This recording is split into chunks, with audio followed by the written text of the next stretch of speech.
I mean, that's another thing. When you talk about a revolution, most people think violence, without realizing that the real content of any kind of revolutionary thrust lies in the principles and the goals that you're striving for, not in the way you reach them. This is Behind the Wall Talk, where the truth breaks chains and stories break silence.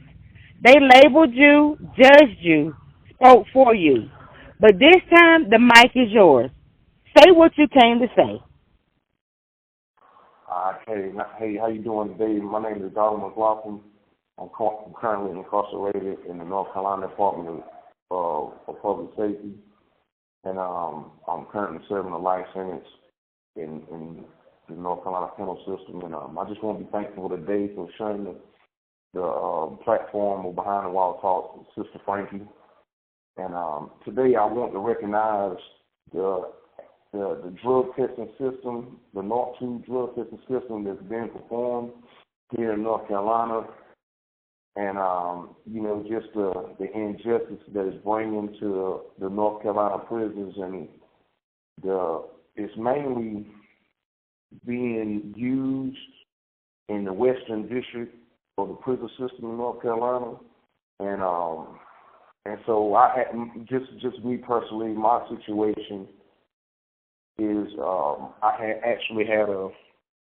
was caught with a piece of paper inside my pocket, which was just a normal piece of paper, and it was tested, and the test came back on April the 16th, a positive for methamphetamine. So, and we actually have records showing that the testing system do have its flaws. The Nark 2 tests do have its flaws, and we're getting into that a little bit later. But Absolutely. yeah, and then so upon just bringing awareness to these tests and the actual problems that is causing in the North Carolina prison system, because the officers are actually testing the likes of paper, oils that the North Carolina prison system is actually selling us, and ripping random pieces of paper in offenders' room, nasal spray, eardrops. It's just basically anything that's they're taking out of your cells upon searches, and just testing it, and it leads you to wonder what is the purpose of these? What is the purpose? You know what I'm saying? Like, what is the purpose of taking the likes and stuff like that they know it's not drugs, and it's really being used for stuff that it shouldn't be used for. So they're taking canteen items that are sold in canteens, and testing those items, and they're coming back. Okay. Yes, okay. Right. And the main thing with the oils, so the paper products and the nasal spray and the likes of stuff like that is actually just coming back for the positive for the methamphetamine. And the oil, the methamphetamine, the oils are coming back positive for fentanyl and actual K2, the synthetic marijuana, that the drugs that's being used in the prison system. So, but the oils, like you say, is actually produced from North Carolina. So they got the rules on it now where certain religions can buy the oils. So they the only ones can get it. So at the end of the day, even if they test their stuff, they're still getting positives for fentanyl and actual K2, well, synthetic marijuana, which is K2. And the biggest problem that we are experiencing is the consequences and repercussions that come from the testing system, because you got guys that's actually they SRG, and they have a new policy out on SRG where they infraction free, it drops their SRG levels. So an infraction will keep them stagnated at the same level, or if they got down a level, it boosts them up to the highest level. offenders are being demoted, which myself, I was demoted for the positive, the false, well, basically it was false positive for methamphetamine on the paper they found in my pocket. Offenders are not allowed to make their minimum. You have 60 seconds remaining. Hold on, brother. Hey, bro, will you finish that on the next call? Will you call me back, please, so we can continue this conversation? Okay. Thank you. I will. All right. Welcome back to Behind the Walls Talk with our brother Donald.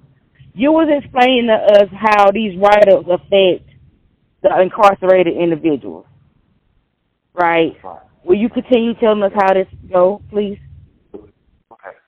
All right. And yeah, so and you know, you have the offenders, and me myself, you know, I'm serving a life sentence, so you know, it really don't affect me as more, but it's just not about me, you know. So the guys that's actually being targeted with the write-ups, they're losing days, good time, marriage days, and the likes of that to actually be able to make their minimum custody. I mean, sometimes you can't even get certain jobs, you can't get educational programs which stagnate the rehabilitation process also.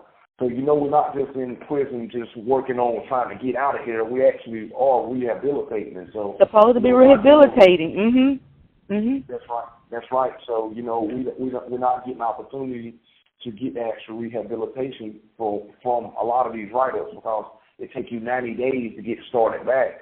And some of the prisons don't even offer certain things. So, you know what I'm saying? So, at the end of the day, just trying to take advantage of the opportunity at some of these facilities. This call is from a North Carolina correctional facility. And then also, like you say, okay, you could be, a prime example, a guy can be 1 month before getting his minimum custody. And which I know of few offenders, and you'll probably hear from one soon. So they actually have less than 30 to 60 days before they come up for custody review to get their minimum custody. So they offer work release, different type of educational programs, and they're not getting it because of the write-ups. So, and the write-up is actually like a double-edged sword. So, and I say that because, so when you go into the process of the write-up, you get the write-up, then you have to go into a hearing to see a hearing officer. So you got two options.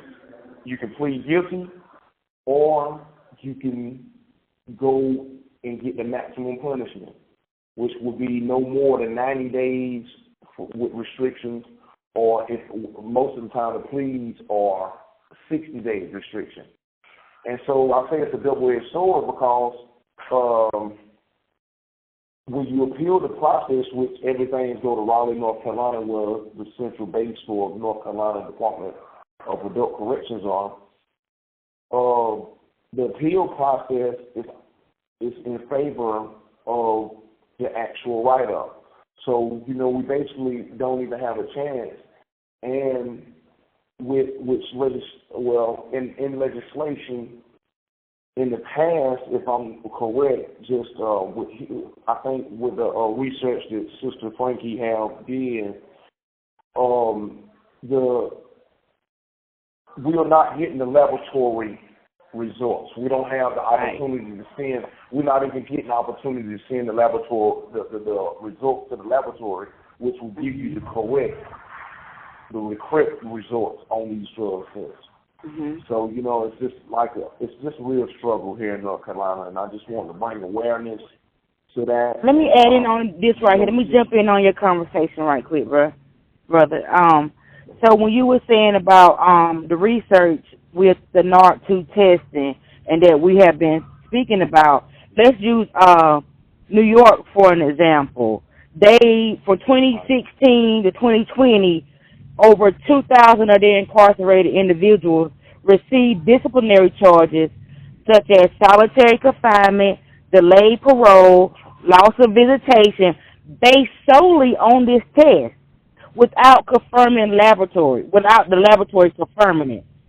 So they really have done away with theirs. So after an intervention, they modified 3,112 disciplinary records because of this testing. It has a high false positive rate. So with that being said, even going back to us doing the research, we found the general statute where the police in North Carolina have to take it. It's the House Bill 868, due process in the law enforcement field drug testing, which is the dangers of relying on direct color-based field tests without lab confirmation. If they're not confirming these tests with outside sources, then how are y'all so sure that this is what it is? Especially when it's canteen products. A piece of paper from maybe it could have been a receipt you had in your pocket or a letter you had wrote. It could have been washed in the laundry soap, for God's sake. You know what I'm saying? It's something that simple as in testing paper, coffee, oil, and I know the oil you're speaking about, things that are basically sold to y'all, but somehow or another you are being written up and saying, oh, it's a you failed a drug test, so now you got to go to solitary confinement or the harsher punishment. You know, that doesn't make any sense, and it's affecting people directly. So with House Bill 868, if they have to do it on outside for North Carolina for the police, it should be for the prison as well. And I'm trying to understand as well, why aren't they? Is it are y'all trying to save money at the expense of the guys and the women in prison? Like, what is the reason to not outsourcing it and getting confirmation instead of just, keeping it here? And it seems, Sister Frankie, it also just seems that it's as if they're saying that they're using this same test outside to actually convict people, so the convicted really doesn't matter, though.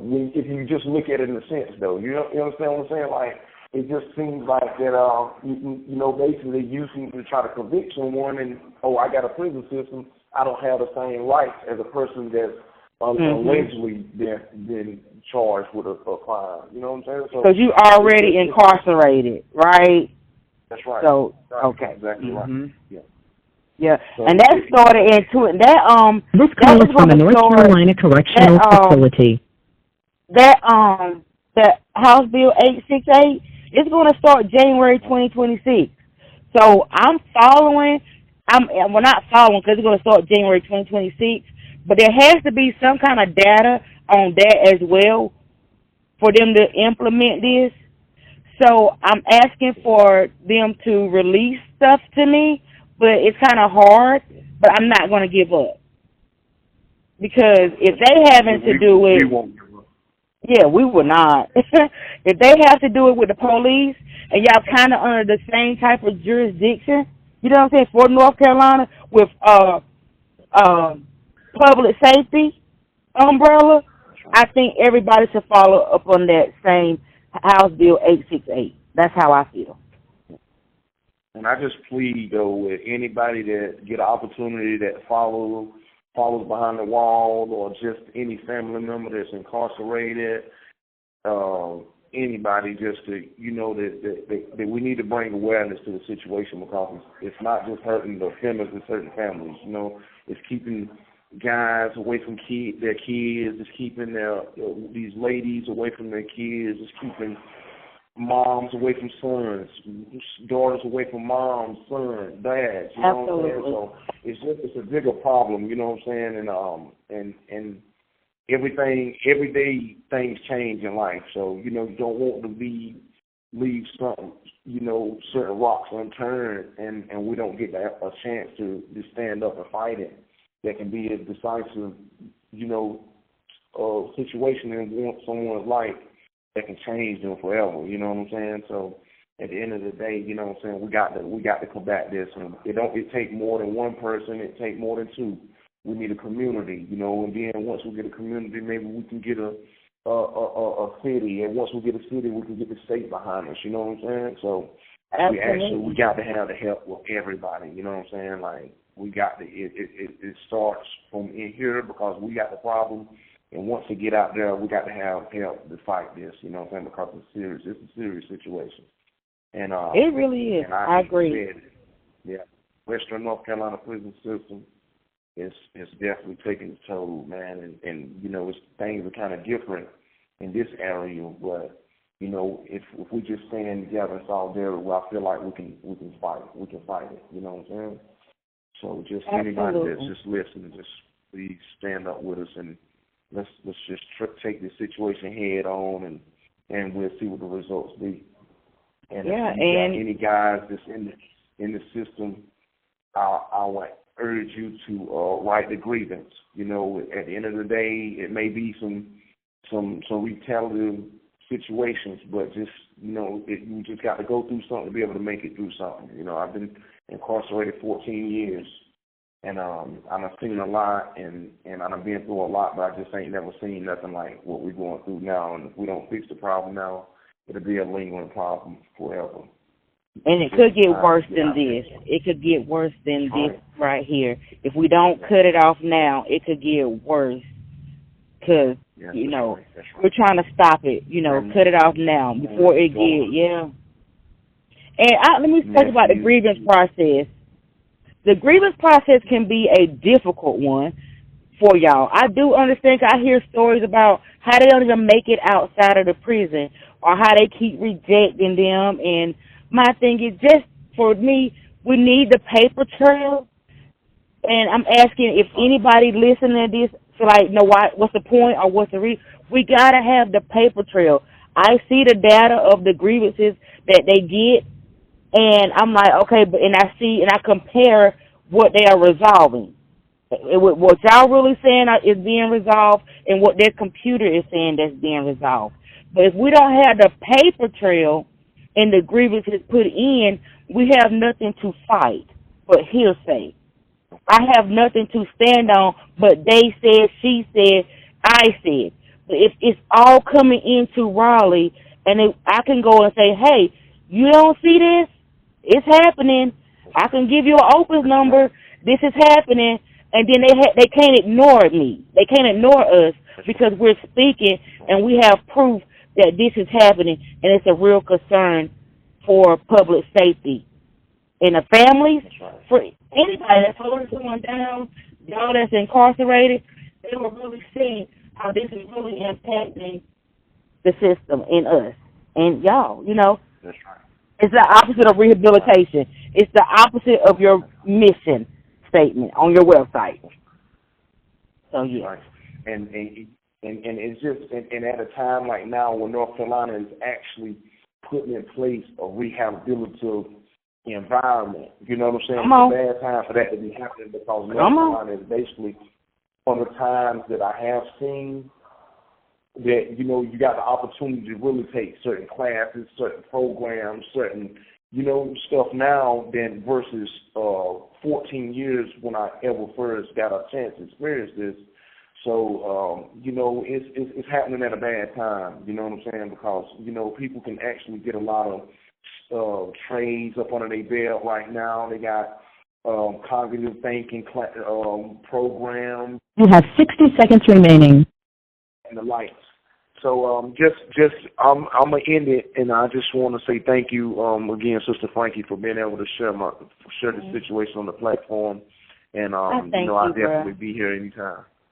I thank you, and I want to put a cry out there to say, if anybody feels this, share it, because things like this should not be happening. And if anybody would like to join in on the fight with us, you have 30 seconds remaining. Contact me here at Behind the Wall Talk, and we are willing to work with you and help guide everybody through this ugly process right now, because it has to stop. And Donald, I thank you, and I love you, and I appreciate you for speaking with me. Yes. All right, sis. Take it easy.